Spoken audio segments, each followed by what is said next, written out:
Well, good evening, folks, and welcome to that moment that you've all been waiting and praying for, the next episode of the Bill Crane Report. Duane and I are here tonight to really give you some straight scoop on a whole bunch of subjects. And with that, Duane, welcome aboard. Thank Thanks you. for coming. Hope the snow is done. Yeah, oh, brother. I don't want anybody out there praying for snow. I don't know how big a skier you are. You know, I have a note in here to talk about that later on, but let's hit that right now. So help me, I can't conceive of anyone hoping for more snow so that we break the record. Me neither. I'd like to break their neck. Oh, Honest to Pete. I mean, I've worn out the 2 snow shovels this year. I got my plow bill, $925, because they had to clean the roof and the Yeah. breezeway and actually clear a path out for the so I could get For some the fuel oil. man. Yeah. They couldn't deliver fuel oil. Is that? You know, it's been extraordinary this year, and I don't know how much snow I've shoveled, but boy, it must be in the metric tons by now. And to think there's some people hoping for more just boggles what's left of my mind. That's right. And by the way, I'm a little bit steamed up this morning. What would that be, Bill? Well, This is hard to believe, you know. Yeah, I know. It's not me, I'll tell you. It never is. No. I went into Dunkin' Donuts yesterday. What? They didn't have your favorite donut or what? Nope, but Okay, guess worse? what? Guess what was? Yeah, it's worse. Uh-oh. The 10% senior citizen discount has been cut to 5%. Oh boy, oh boy, oh boy. Well, you know, if they this might be pitchforks and torches just demonstrating out in the road. Well, there. I'll tell you what. At least, you know, if they needed more income, if somehow or other their income had slipped a little, why not a price increase on everybody? Yep. But why take it out of the hide of the senior citizens? Okay, well, let me tell you, Dunkin' Donuts, you're not going to see Billy in there any too often from this point on. Being heard from the Gray Panthers.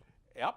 And number 2, I stop in there every once in a while when we're doing a trivia program up to the senior center. Yep. And I buy 3 or 4 of the little gift cards to That's give right, out you as do. door prizes.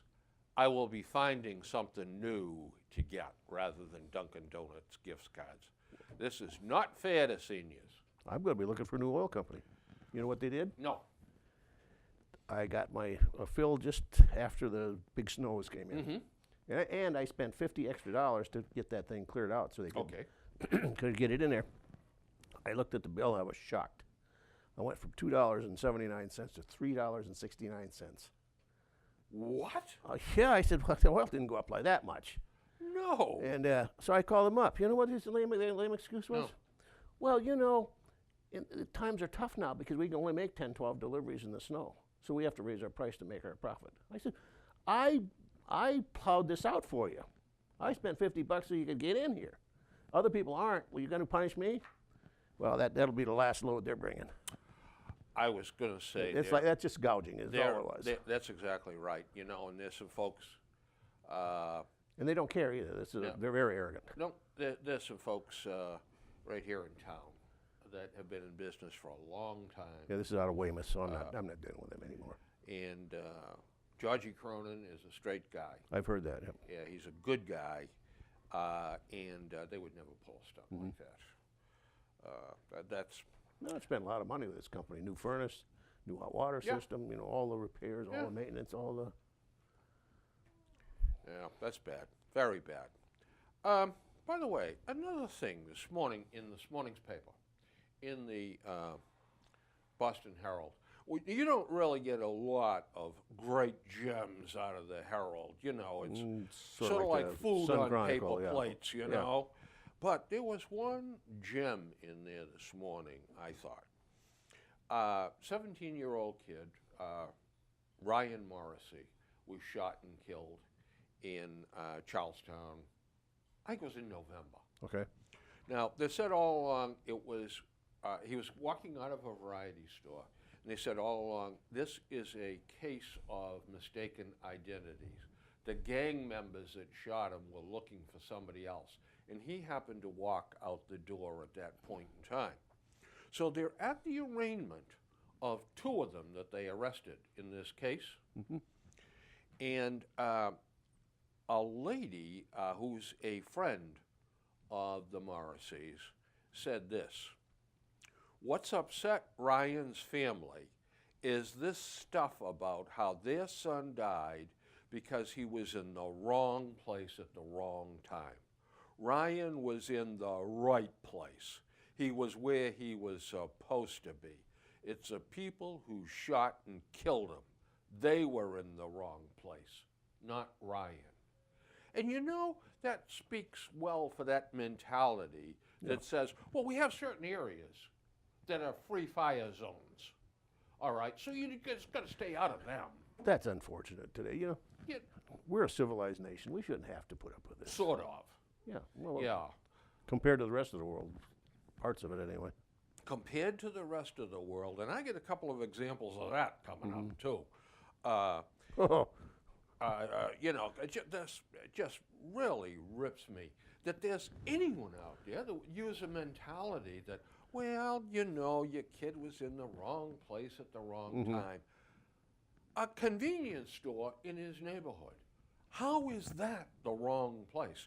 And what, is there a certain time that you shouldn't go in convenience stores? I mean, this is that mentality. I'm sure the person or the people that said that, well, they thought they were comforting the family, or they Yeah, thought that this was a rationale. But it's kind of a common phrase too It is, that they use. yeah.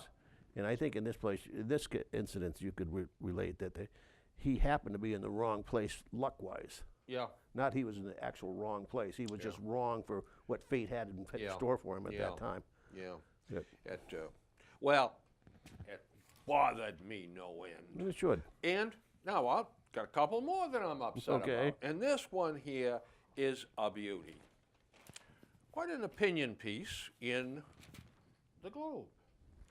Oh, yeah. And ISIS. cultural savagery. Now, I'm not going to read this, but there are a lot of folks that are very upset about these artifacts, ancient pieces going back to pre-Christ. Oh, yeah. Thousands that of years are old. being destroyed by ISIS, because ISIS is saying people used to worship these graven images, and that they're wrong. You only should worship Allah, and of course there are no images of him because they don't believe in that sort of thing. They interpret the Quran that way. And Totally different. yeah. So, anyway, these people are very, very upset. And look at a big opinion piece in the Globe. I wish they were as upset about the 21 Christians that were beheaded over there. That's a good point. That's an excellent point. They hardly mention that. Yeah. Or how about the 280 Christians that were kidnapped, Yeah. women, children, and married off to these savages? Yep. I mean, where is the outpouring of grief? Where is the outrage about it? There but isn't. And I don't mean to make this a lesser problem than it is, because it's history. It's our culture. That's right. Their culture, or whatever. It's a culture. And if we can't learn from history, you know, we're bound to create the mistakes. But by the same token, people are being murdered over there because they're Christians. Or they're being murdered over there because they're from a different tribe than these revolutionaries, savages. That's what they are. They're not revolutionaries. Well, you know, the Globe has a strange set of priorities. They They've always sure have. do. Yeah, they sure do. They do. You know, some of the stuff in there is, well, it's head shaking. Now, big story this morning in the political section of the Globe. The possible challenge to Kelly Ayotte up in New Hampshire by Maggie, whatever her name is, the governor up there. Have you heard one word about that? No. Nope. But they're saying this could be a key, pivotal election. Look, every single senatorial seat is going to be a key, pivotal deal. But they're manufacturing this story up there. Well, But we're good at manufacturing stories yeah, around we here. sure are. But the Globe, We're very good at that. I don't know, maybe that's a big story up in New Hampshire. We just don't hear about it down here in the lower district. And I get a kick out of this too. This really is a joke. Marty Walsh seems to think that the plaza in front of City Hall, we need to do something more with it. So, ever the visionary, Marty, says, gee, folks, why don't you send your ideas in? Why doesn't he lead by saying, you know, I have a thought, and then come out with it, and then have people comment on it? But Marty is falling into a trap here of leading from behind, it seems to me. Well, Marty's not a leader, I don't think. No, he's not. When he tries to, he comes off as a bully. You're absolutely right. As a dictator, he Yep. says. Yep. And that's the old, he was the head of a union. That's the old union mentality. And that's, yep. you know, my word is law, my way or the highway. My way, yep. You know, and he can't get away with that as mayor. Now, Tom Menino was a bit of a bully himself. But in a different way. Different kind. He would bully you with kindness. That's, there was a fist, Yep. but it was inside a velvet glove. That's exactly what I was trying to think of. And Tom could be as thick as a plank, too. Yeah, he had his own favorites that he. And he had his own agenda. If you weren't in his circle, That's right. you weren't even going to get through the door. And he had this thing about the height of buildings in Boston and all of that. And he was just wasn't going to budge off some of those. Walmart was the evil empire. Oh, yeah. And the chicken place, too. Oh, Chick-fil-A. Yeah, Chick-fil-A. Oh, yeah. And what the heck with jobs for people, entry-level jobs. You know, if they offend, you know, a certain segment of the population, well, we're just not going to keep them right away, rather than welcome them in and work with them. Yep. Yeah, it just doesn't make a lot of sense to me. But I agree with Marty Walsh on this one. In this way, the City Hall in Boston is the ugliest building. I think that's been a universal opinion. Yeah, I mean that has got to be the most hideous built. Well, I take that back. It's the second most hideous. The new school over on Boardman Street is the most What do they hideous. refer to as a prison? Yeah, that's it. Well, it's a copy, you see, of a post-World War II Romanian prison. Okay. And was the lack of imagination and, that's another story for another day, but we can get to look at that for the rest of our lives. Well, but Marty has had it with the City Hall. So, you know, someone, and I was on the news, I think, said the best way to take this is build a new City Hall on the plaza in front of the existing City Hall, and then tear down the City Hall in the background and come up with something like gardens, like or whatever. And there was a couple of other interesting ideas I thought too, that you know, you could have tradesmen in there selling stuff, sort of like over by Faneuil Hall. Yeah. Anyway, there's a whole bunch of things they could do, but I think Marty has honed in on the fact that, well, we need to do something. I think Marty's going to be tied up with 2024 Olympics. Well, you know what? This 2024 Olympics is really going to be a real, well, can't use that I word know, on TV. A boondoggle, among other things. It's going to be a boondoggle, is right. There is more down. Oh, you know, they're shining a flashlight around in the corners now. There's more crap coming out. Yep. Well. Already. Yeah. When we said. Yeah, we didn't really mean that. No. When we said, you know, we don't need to pay for this, we don't need to pay for that.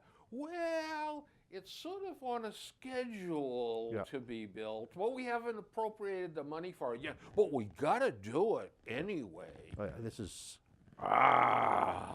This is gonna be bad. It's going to be really bad. It's gonna be Big Dig all over again. Now, you know, I got a couple of warm-ups here Okay. for us. We talk about, and we complain about the U.S. You know, I mean, Rightly so. and rightly so. Okay, we've got to be introspective. Not that we're hypercritical, but if you can't sit back and look critically at your own position, Yeah. You're absolutely right. But you know, I pick out some of the foibles of some of the countries around the world that every once in a while lecture us. You know, Yeah. Saudi Arabia. Oh boy. Saudi Arabia's morality police Yep. detained a group of young men for dancing at a birthday party Yep. Oh yeah. and referred them to prosecutors.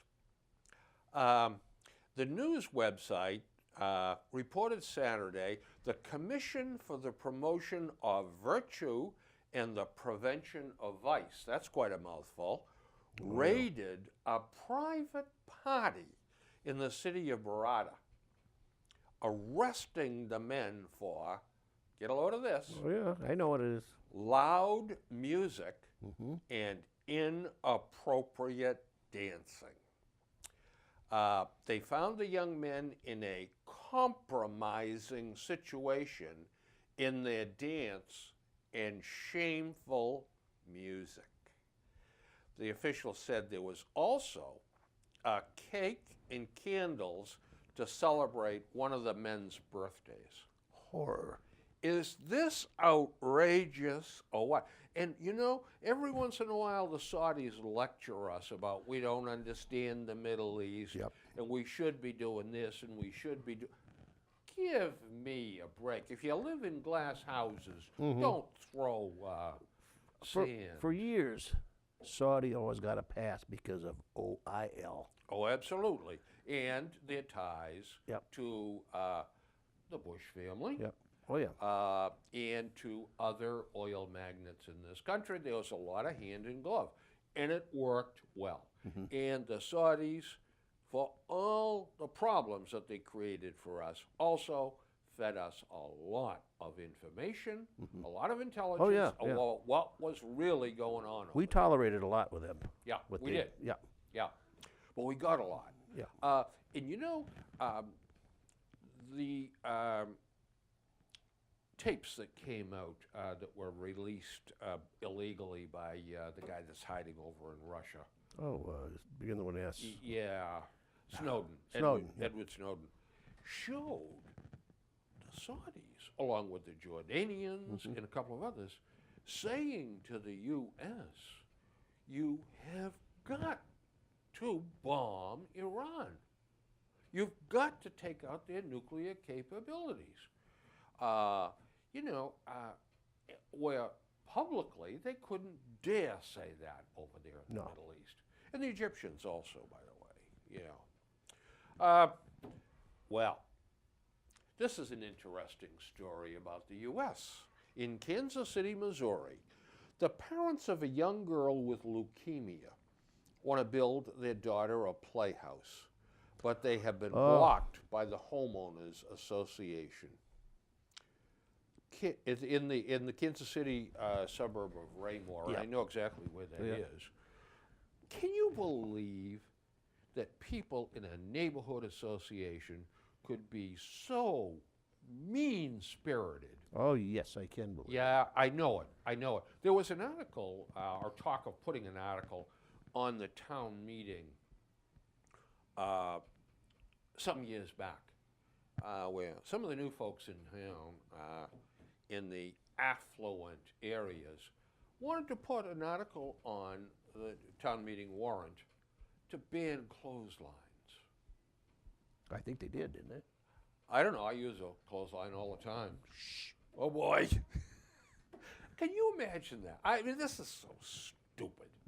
I mean, God almighty. Well, now, here's a sad story. A family has been broken up in Oregon. An Oregon woman has been sentenced to nearly 6 years in prison for dousing her husband with gasoline and setting him on fire during an argument over weed killer.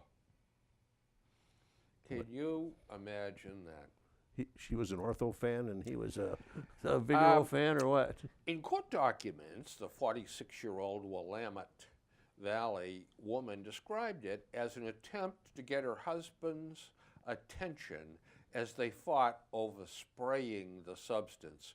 She feared the weed killer would sicken her dogs. Well, apparently she didn't care too much about her husband. No, the woman's lawyer said Tuesday that alcohol was involved also. That's a shocker again, you know. But you know what? 6 years is about right. Yeah. Good Lord. No sense. Nope. Just no sense. Here's another big news flash. This is a 5-star special. Stop the presses, folks, and listen carefully, because here's a shocker. Gerbils, not rats, created the plague and carried the plague. I saw that. Yep. And they have documented this and figured it out that the Black Death was from Asia after a wet spring followed by a warm summer, ideal for Asia's gerbil population. They and their bacteria-ridden fleas then hitched a ride to Europe via the Silk Road. Yeah. You got to remember, gerbils, I don't think those days were pets. No, They were rodents. rodent nuisance savages. pets. Yeah. Yeah. And Hey, now, who the heck? Anyway, no, I won't go there. But they're not a very lovable little varmint. And people keep And they bite. ferrets too. That's another one. Man, They belong to the weasel family, I think. absolutely, they're vicious. And they got a smell to them like Yeah. a musky, They belong skunky in the smell. woods, for heaven's Yeah. sakes. Well, guess what? NBC Nightly News is now #1.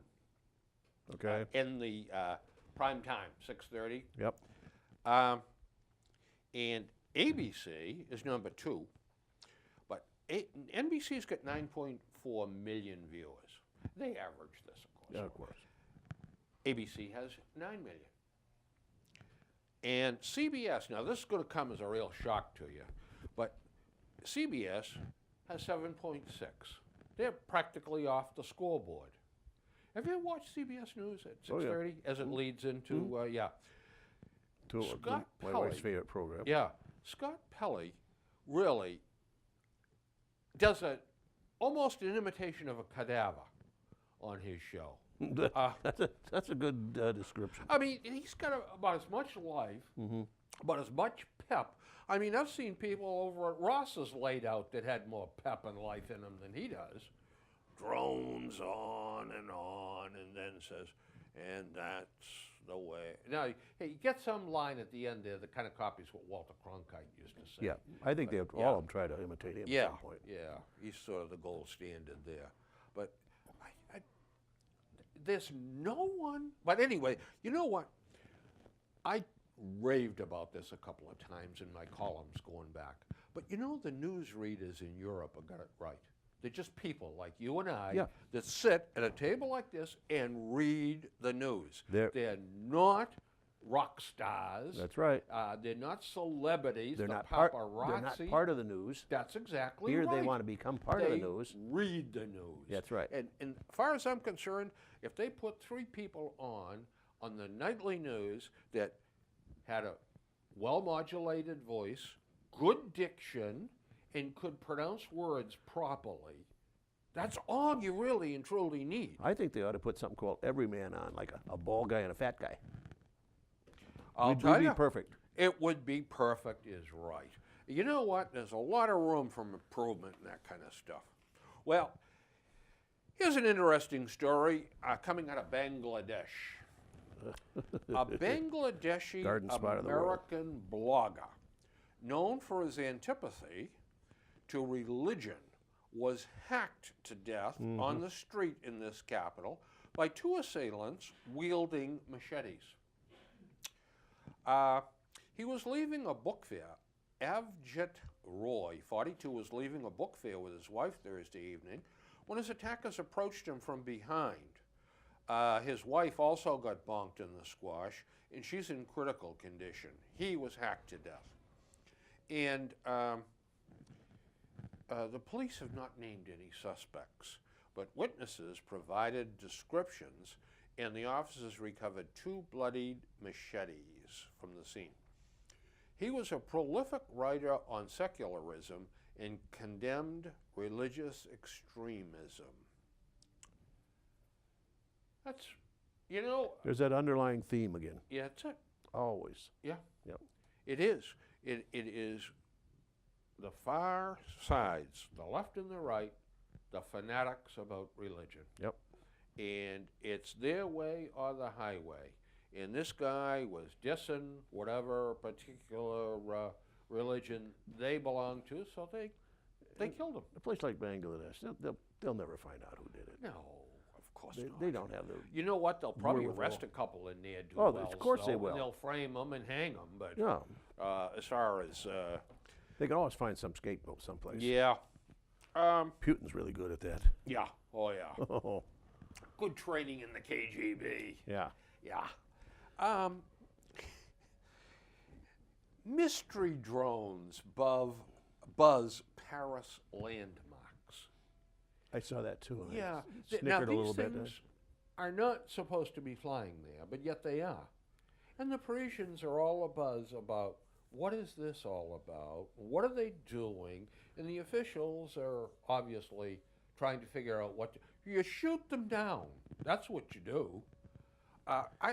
Europe has, from what I understand, in drones, we are totally paranoid about drones. Europe says, hey, they're part useful, they're part toy, they're part this. But here they go fanatic about them. They, oh my God, they're just going to bring hell and damnation. So more than likely, it's somebody that was doing some taping and wanted a different perspective of the Eiffel Tower. Here, when the FAA came out, that you were supposed to have a private pilot's license, hundreds of hours of experience flying an airplane, to fly something that I can go down to the hobby shop there in Foxborough. $175 and you get $100 or something. I can buy one and play with it and do whatever I want. You know, I don't have a problem with that. It's when you start flying into airspace. That's a different story now. Yeah. Yep. And when you also start flying over people's homes and start filming what goes on in their backyards is where I've got a big problem. All right? If I want to do something in my backyard, no one has the right to tape me doing whatever it is I'm doing. Whether it's watching birds or drinking beer in my underwear. It's my backyard. It's my plot. That's right. My kingdom. And to have drones going over and going, oh yeah, look at that. Oh man. It's wrong. That's wrong. Totally wrong. But anyway. Interesting, the Globe did publish a bit of a reply to one of their anti-gun control stories. In the Globe's answer is, to prevent mass murders, more gun control laws, and a better mental health care system to detect a small percentage who have violent tendencies. I would take issue with your suggestion of more gun control laws. They aren't going to have the effect you imagine they will. Gun control laws only punish legal and responsible firearms owners. We have said that over and over and over. Commentators in the media are constantly calling for more gun control when they have little or no idea of what is already on the books. Yep. Would you blame the car or the car maker when a drunk driver kills someone on the road? You know, he's absolutely, totally, completely right. Absolutely. In this instance. We have got people, and I had a boss over the Foxborough company who had this saying when when we had an emergency and the sky was falling, he said the people have resorted to run in circles, scream and shout. Mm-hmm. That's what gun control laws are all about. It's feel You've good. got people saying things they do not understand. We've got, in Massachusetts, along with New York and I think New Jersey, the strictest gun laws in the country. That's right. And gee whiz, what else are you going to do? And the answer is take the guns away from the people. Criminal. That's what they want. That's what they want. Yeah. That's exactly what they want to do. Yeah. And the Constitution says differently. Well, you know, the Constitution's an antique thing that, you know, times change. On the other hand, again, they are reluctant to punish the criminal that uses them. They're not only reluctant, they release them. Yeah. You know, your famous phrase there, catch and Catch release. and release. Yeah. It's beef for trout fishing, not criminals. That's exactly right. You know, we need anti-gang legislation in this state, and we also need some sort of stop and frisk Yep. law. And that is going to go much further to stopping gun violence on the street than all the bloody gun laws you can come up with. The laws doesn't matter because the perpetrators, the outlaws, don't pay attention to them. They laugh at them. That's right. The laws are only for us. Yep. You know, and the Globe, of course, repeated in that article this guy was referring to, another one of my favorite peeves with the Globe. 30,000 people die at the hands of guns each year. 10,000 of them die, by criminals or by loved ones, for that matter. 20,000 of the 30,000 gun deaths are the result of suicide. Self-inflicted. That's right. Yep. And it sounds like, oh man, 30,000, that's as many as die in car accidents almost. It isn't, it's 10,000. Now, don't get me wrong, folks. 10,000 is a terrible price. That's right. It is, 10,000 people slaughtered is awful. But gun control is not the answer here. All right, people control is the answer. Okay. Yeah. I guess this is the last thing I'm really, really upset about, but here we go. The debacle in Congress over Homeland funding. Well, we're going to stop the immigration edicts put out by the president, so we'll just stop funding Homeland Security. I mean, why do the Republicans caucus all together and they say, oh, now Boehner says, now, who's got the idea, the best idea for making us look stupid? Yeah. Well, yeah. I mean, can they possibly get any more stupid? No. They'll keep. That's number one. Number two, do they really expect people will vote for the Republican Party in 2016 that we are intelligent and squared enough away to govern?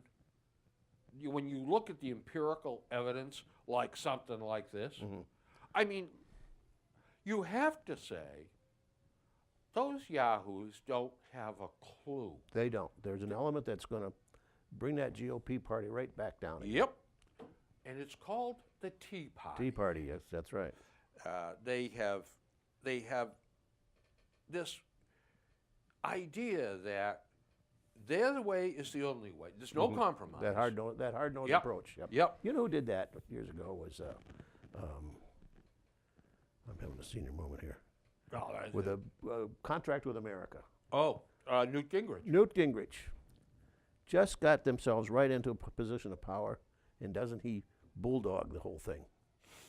Newt was another one of these guys that really, rather than sit down and say, All right, now listen, Duane, we have to work this out. So there's got to be some compromise here.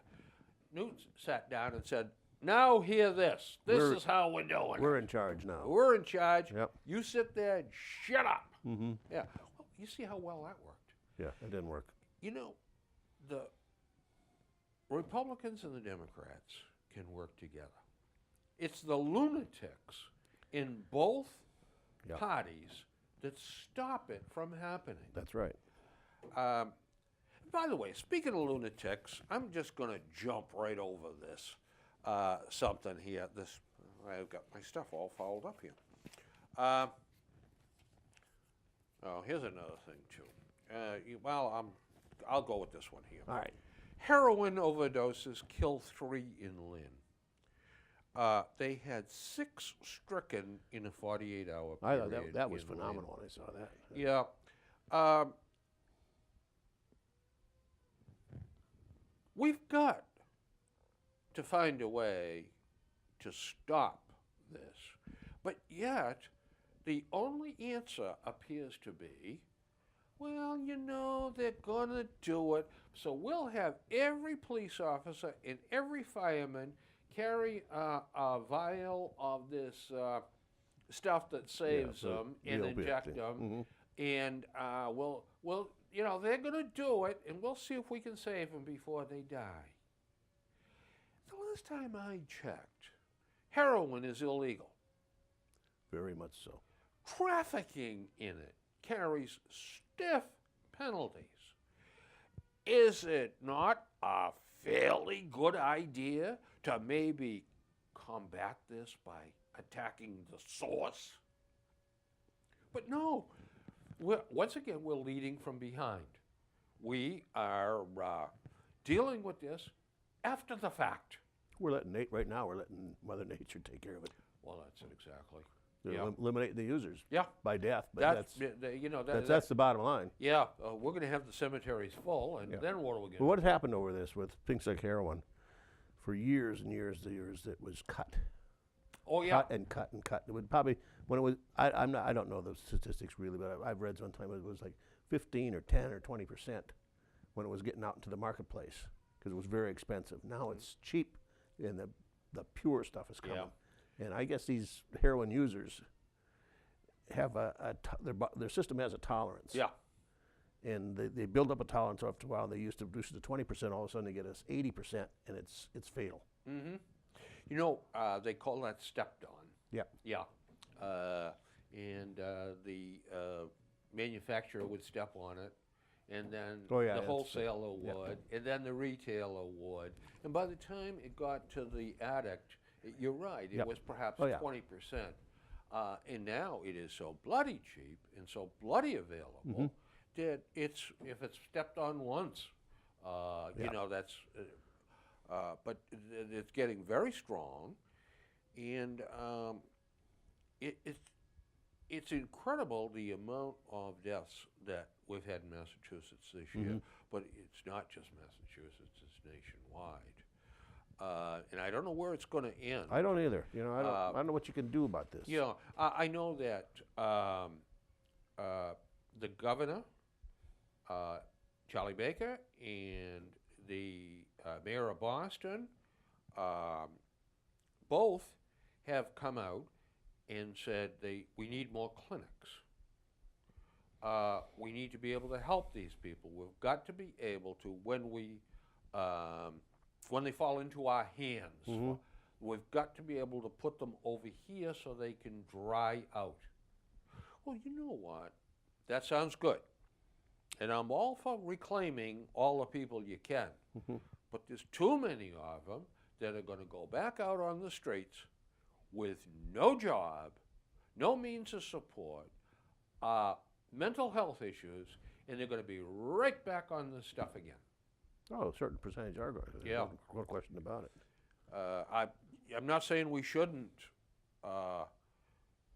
work at trying to rehabilitate these people, but it can't be a one-pronged attack here. No. I mean, we've got to get education involved, and we also got to get law enforcement involved, and we've got to step up our efforts to get this stuff off the streets. Instead, you wink at it and hope it goes away, and that's not working. And then, you know, over the years, we've tried to eradicate sources. We've tried to get rid of, I think heroin's an opiate derivative from the opium plant. The poppy. Yep. Afghanistan was a huge producer. You know, we went in, we tried to destroy the poppy fields, and then all of a sudden, oh my God, that's You've their destroyed our income. economy, and, and this and that. And, yeah. you know, Mexico the same way with all their stuff coming up here. Mexico is a story when it comes to drugs. I don't know what you're going to do with a country like that. It's out of control. Well, you know, it is. It is, and bribery is a way of life That's down right. there. I mean, it is a society that. But you know, here we go again, because do we have a right to be the kingmaker of how everyone around the world will conduct themselves? No, but No. we have a right if it's hurting us. Absolutely. If it's coming in and hurting Yeah. our population, Right. then we got a And right to. how about our president? We're refusing Yeah. to solidify the wall down there and make it as impenetrable as possible. He wants to make it porous. That's exactly Yep. right. That's Then let us inexcusable. choose who we're going to admit. Yep. And let's admit the people that have been standing in line for 5 and 6 and 7 years, waiting to come to this country legally. They're the heroes in this. Yep. My son's in-laws, he married a Chinese lady, and her father, they used to call him the mayor of Chinatown, because he's like a community leader. Now he's got his relatives here. Some of them took 25 and 30 years I know it. to get them in through the system. The system legally. They didn't Yep. come in illegal. No. They waited till they could come in and get their. They got a quota every year, and you moved up on the list. And you know, this is why when they come to this country, they are so happy to be here, and they have such strong family values. They work hard and abide by our laws, Yeah, most of all And- professionals today. are a plus as Yep. opposed to a minus. You know what? I want to go right to something else too. Well, here's another And they thing. got nice cars. Yes. We go to my son's house for a family function. Yeah. I never saw so many BMWs and Mercedes Benz in my life. You know, same way. I worked with a Chinese American guy at the Foxborough Company, good friend, and he'd tell me all about life in Chinatown. And his father owned 3 restaurants, and he said, "Boy," he said, "nobody parties like the Chinese." He said, He said, "I would guess the average Chinese wedding," he said, "probably $50,000 they spend." Oh, And they have it at Park Plaza, or they have it over here. And it's a big deal. It is. my son's wedding. They had 2 weddings. Saturday was our relatives, their relatives, and it was up in Stowe in one of the country clubs, Stowe Country Club. Sunday was the Chinese wedding reception down at Pearl. It was one of the big Yeah. restaurants. They're family friends of them. 500 people, Yeah. They do it up and it was right. 10 courses. I mean, just on and on and on. And what triggered this was there was an article in the paper that somebody got married, and one of the social commentators said, and it cost easily $100,000. Oh, yeah. And Will said to me, "That's nothing. Nothing out of the ordinary." But they have a sense of community, of family, and I admire them. They want to wish their offspring the best, and it's a heck of a bash. That's right. I get this thing here. I suppose I don't know why. In a couple of the jet plane crashes we've had, and I don't know why anyone would fly an airline other than an American-based airline, British Airways, Yep. Lufthansa, Yeah. Japan Airways, and I've just about run out of choices after that. SAS, I guess. Iberian's good. Yeah, Spain. yeah. But boy, that's about it. Mm-hmm. I wouldn't fly El Al, even though they're a wonderful airlines, because You never know. the terrorist Yeah. issue there. And And any of the Never others, anything in Eastern Europe here. the Russians. Oh my God! The stories used to be yeah. they sell seats for somebody to sit in the bathroom. Of course, the attendant that sold the seat, he keeps the money. He says, "All right, well, just hide you in the bathroom," you know. A couple of the airlines too that served the Middle East. This guy that was over there told me, he said it wasn't uncommon to get on the airplane and find out somebody brought 2 goats on. I flew on a plane, Air Vietnam, from Saigon down to Hue, and people were getting on with chickens, animals, chickens in these little baskets that are clucking away, and Yeah. you sit down in the seat and there's chicken droppings and there's feathers and God, this is bizarre. Yeah, I believe me, my flying days are over. I haven't been in an airplane since 2005, since I retired. I've no desire to go up in an airplane ever again. I think I spent enough time in the stupid things. We have to fly over because we got Yeah. relatives in the Midwest. Yeah. We go back and forth. It has become what I used to enjoy. I actually enjoyed getting on a plane Oh, I know. and flying someplace. I'd get a window seat. I'd get a couple Bloody Marys, and the time went fast. We used to go to Vegas. That was 5.5, 6 hours, but it went fast. Yeah. Now it's a cattle call. Oh. The seats have gotten this big, and this way is the Yeah. killer. You're going to be some sort of a small 5-foot acrobat. to little fit in tiny the guy. Seats. Yeah. And stop letting people put seats back. Oh yeah. Because first of all, my knees are on the guy in front of me now, Yep. and they want to put their seat back. Yeah. There is no way that I can get my legs out of Yep. there. Yeah. What am I supposed to do with my legs? Can't put the tray down. You know, I flew first class exclusively after the first year that I was on the road because I built up enough miles to right. go in the elite. And then I knew how to play the game with U.S. Airways, and I made my own travel plans. So I don't think I flew coach once in probably 15, 20 years. But even flying first class now is a hassle. Yep. They've taken a lot of the perks away, and Oh yeah.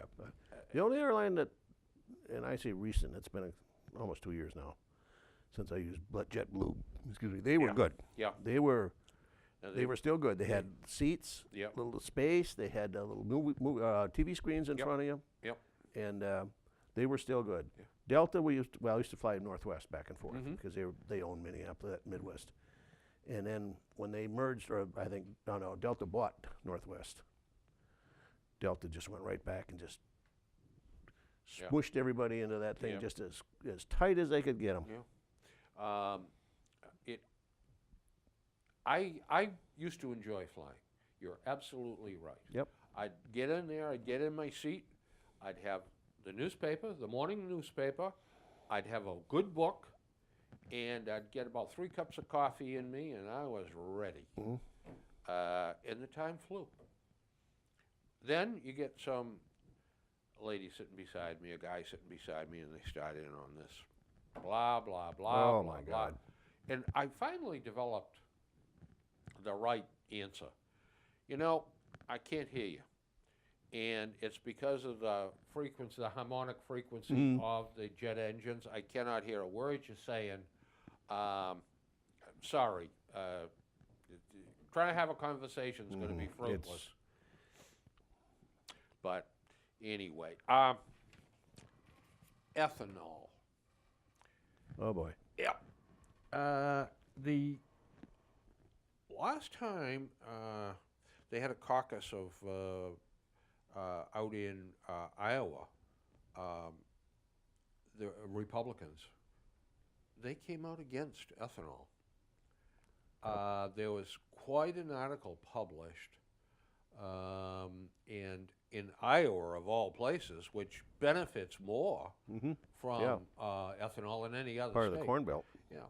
Now, for you folks that aren't aware, ethanol is an additive that comes from corn. Corn. Well, it can come from anything. Yes, it can, but corn We, is here we're using yeah, corn. Corn, and it is an additive that we put in gasoline. Now, I think it's 10% here. it is 10%. And it's on the laws that go to 15, and that's what you see cars that say flex fuel. Flex fuel, yep. That means it can run on 15% ethanol. Now, You'll notice at the gas pump when you go to the station. Yeah. Just pay attention. It'll say contains 10% ethanol. that's exactly right. Now, ethanol lowers your gas mileage because it doesn't burn as efficiently. It affects the performance of your car. It doesn't generate the octane that pure gasoline does. And it is corrosive. It's dirty. As all get out. And people with older cars that started dumping this stuff in, all of a sudden had problems with their brake lines, and a lot of it can go back to this ethanol. This is ethanol also, in the long run, makes the gasoline more expensive at the pump. But you know what it does, though? The green people, God love them, it makes them feel good because we're not using that dirty fossil fuel. That's right. You know, that's the enemy of mankind, fossil fuel. That's bad stuff. We're using corn squeezins. Well, now, the baggage that come with corn squeezins is a lot more serious than the baggage you get from fossil fuel. Using corn like that's got so many ramifications. Right when you go to the grocery store, the corn that was used to making ethanol is now raised the feed prices, which raised your other crops or your meat or anything else in the store. A loaf of bread costs more. It has an effect that just rolls downhill. It is a ripple effect, Yep. and you're taking foodstuffs and you're making gas out of it. Well, what happens? You're absolutely right. The price of corn, what, doubled? Oh, more than that. More than that. More yeah. than that. More than that. What do you suppose happened to the price of hogs Everything goes up. and cattle Mhm. and bread and you know, you should name it downstream. It all flows downstream. They're finally realizing that the states that produce ethanol have been hounding the government.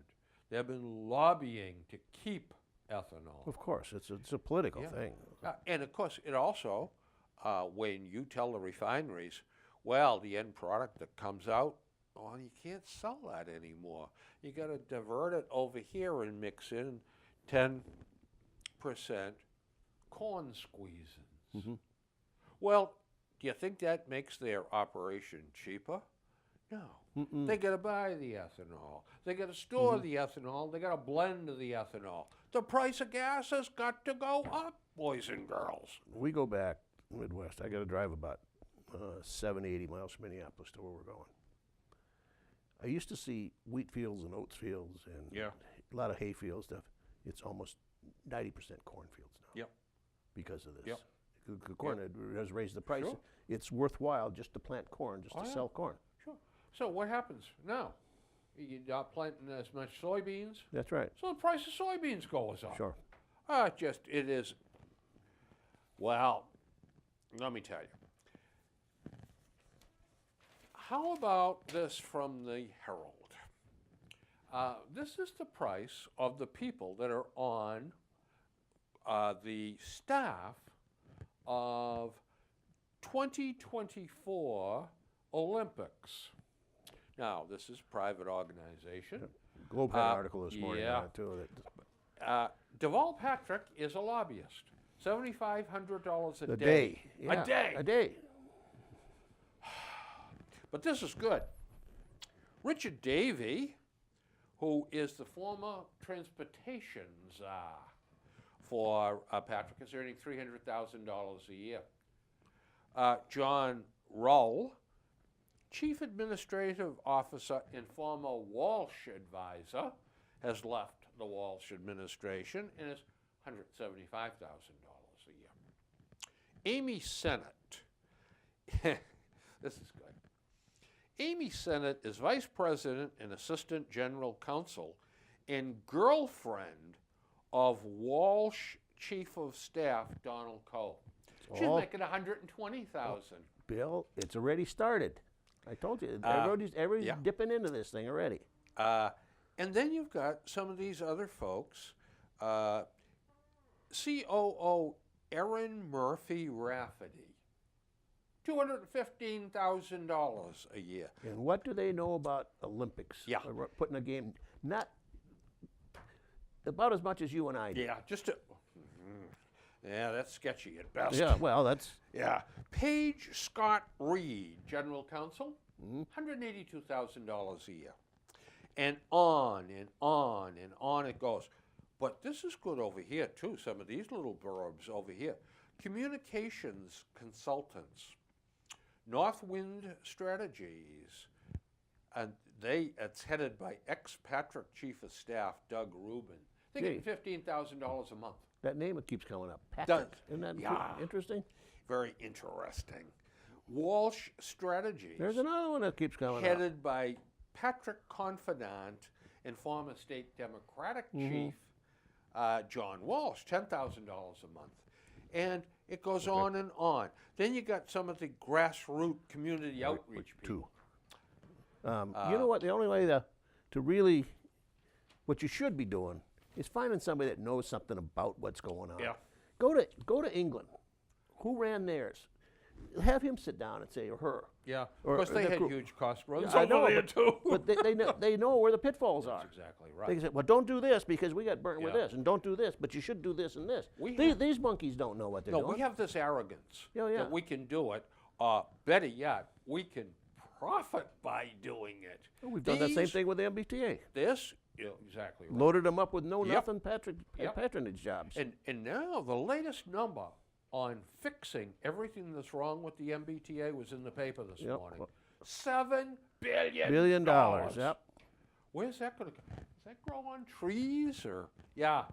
Boy, oh boy. Well, you know what, Duane? We didn't even Scratch the surface again. Nope. I really wanted to deal with this teen accused of urging her friend to kill himself. Oh, that's a whole story unto itself. Yeah. So we're going to have plenty for next time. But folks, it is that time in the program where the end is coming quickly. And I know that I don't want you people weeping and crying and throwing yourselves on the floor or turning to Jack Daniels or whatever. I want you just to stay patient, because I promise you, within the fortnight, we'll be back with another award-winning show. And on that note, Duane, I bid you all good night. Bid you a good night, and enjoy yourselves, and don't worry, the time will pass quickly. And the snow will melt.